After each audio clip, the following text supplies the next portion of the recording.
अवधूत चिंतन श्री गुरुदेव दत्त. श्री स्वामी समर्थ. तुम्हा सर्वांचं आपल्या चॅनलमध्ये खूप खूप मनापासून स्वागत. अधिक पौर्णिमा अत्यंत महत्वाचा दिवस. अधिक मास म्हटलं तर प्रत्येक दिवसाचं अनन्यसाधारण महत्व आहे. त्यातल्या त्यात अधिक पौर्णिमेला खूप जास्त महत्व आहे. आजच्या व्हिडिओमध्ये अधिक महिन्याच्या ह्या पौर्णिमेला आपल्या कुळदेवीची सेवा कशी करावी, कुळदेवीचा कुळाचार कसा करावा, त्या संदर्भातली माहिती आज आपण बघणार आहोत. तर चला व्हिडिओला सुरुवात करूया. सगळ्यात आधी पौर्णिमा कधी लागते ते बघूया. तर पौर्णिमा 30 तारखेला म्हणजेच शनिवारी परवा दुपारी म्हणजे सकाळच्या दरम्यान 11:58 लागते आहे. शनिवारी सकाळी 11:58 आणि दुसऱ्या दिवशी म्हणजेच 31 तारखेला रविवारी संध्याकाळी 5:18 संपणार आहे. थोडक्यात काय तर पौर्णिमा ही आपली दुपारी 12 नंतर सुरू होणार आहे आणि दुसऱ्या दिवशी 5 वाजता संपणार आहे.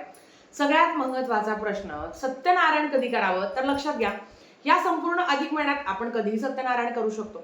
पण जे लोक फक्त पौर्णिमेचं सत्यनारायण करणार आहेत त्यांनी 30 तारखेला केलं तरी चालेल आणि 31 तारखेला केलं तरी हरकत नाही. ठीक आहे, कारण पौर्णिमेचं सत्यनारायण हे त्या कालावधीत करायचं असतं. पण आता अधिक महिना असल्यामुळे दुग्ध शर्करा योग निर्माण झाला आहे.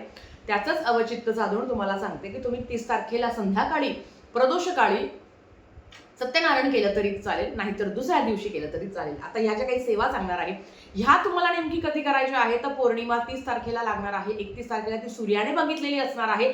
म्हणजेच काय, तुम्ही ज्या काही कुळदेवीची सेवा कुळाचार मी सांगणार आहे हा तुम्ही शनिवारी दुपार नंतर म्हणजे 12च्या नंतर केला तरी हरकत नाही आणि 31 तारखेला दिवसभर तुम्ही कधी करू शकता. ज्या काही सेवा सांगणार आहे त्या. आता जगाच्या पाठीवर कुठलीही कुळदेवी असेल तरी तुम्ही दुर्गा सप्तशती ग्रंथाचं पारायण करायचं असतं.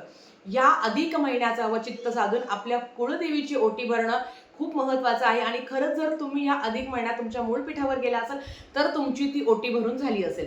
आणि ज्यांची बाकी आहे किंवा जर ते आता 15 तारखेच्या आत जाणार आहेत त्यांनी तिथे ओटी भरली तरी हरकत नाही. सगळ्यात आधी आपण ओटीचं बघूया. कुळदेवीची ओटी. आता आपण मूळ पीठावर जाऊन कुळदेवीची ओटी भरणं शक्य असेल तर सोन्याहून पिवळं, पण नसेल शक्य तर काय करायचं, जवळपास देवीचं मंदिर असेल, आपल्या कुळदेवीचं मंदिर असेल तर तिथे जाऊन ओटी भरायची.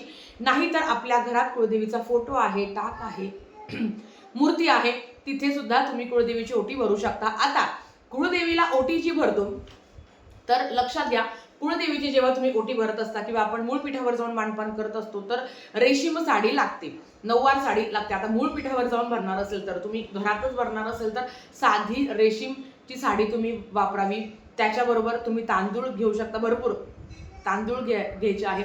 त्याच्याबरोबर यथाशक्ती दक्षिणा, देवीला अलंकार जेवढे तुमच्याकडे उपलब्ध आहे त्या पद्धतीने अलंकार तुम्ही घेऊ शकता. आता ताई जी भरलेली ओटी आहे ना त्याचं काय करावं, बऱ्याच वेळा हा प्रश्न येतो. तर बघा, या संपूर्ण अधिक मासामध्ये आपण आपल्या आईची ओटी भरू शकतो. पण काही घरात असे नियम आहे की म्हणजे एखादी स्त्री जेव्हा ब्रह्मचारिणी असते म्हणजेच ती विधवा असते तर तिची ओटी भरली जात नाही.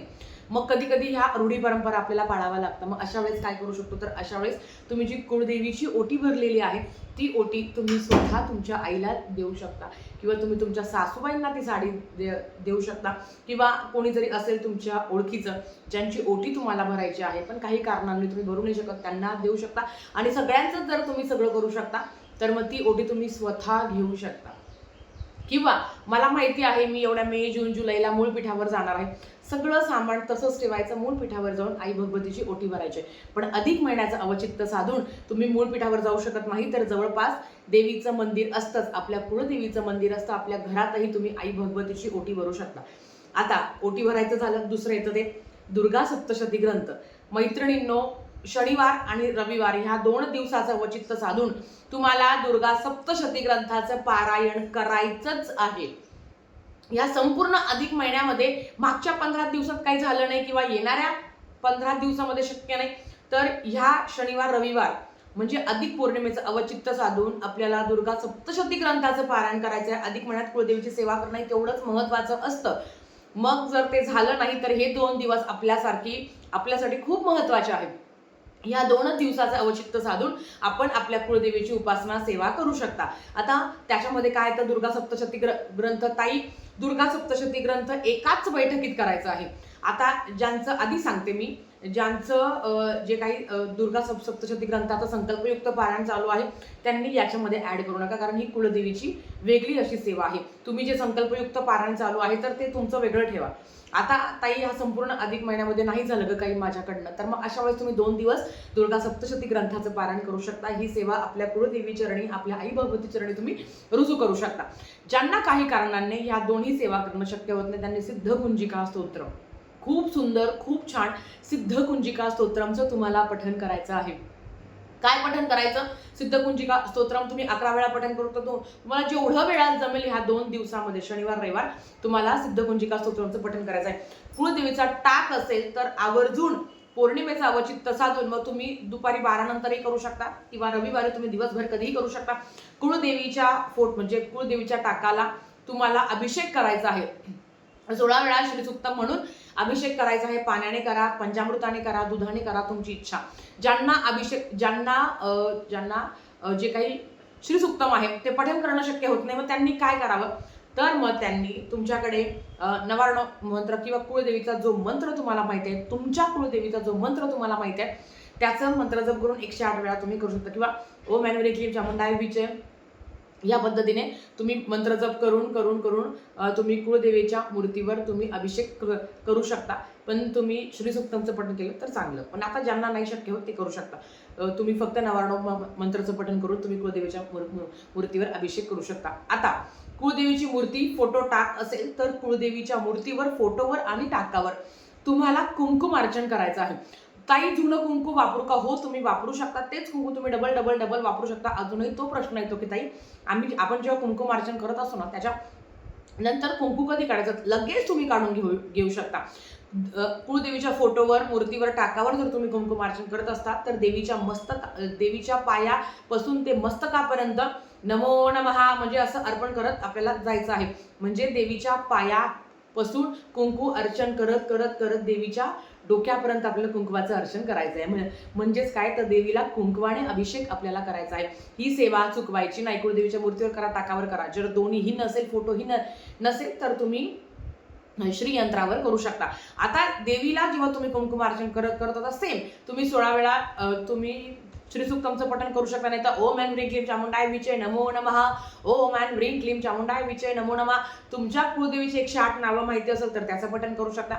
किंवा महालक्ष्मीचे 108 नावं माहिती असेल, श्रीयंत्रावर करणार असेल तर महालक्ष्मीचे 108 नावं म्हणायचं आहे आणि कुंकुम अर्चन करायचं आहे. किंवा मग श्रीसुक्तम आहे तुम्ही एकदा म्हणू शकता आणि मग परत एक माळ तुम्ही ओम ऐन ह्रीं क्लीं चामुंडाय विचे या मंत्राचा मंत्र जप करून तुम्ही कुंकुम अर्चन करू शकता. आता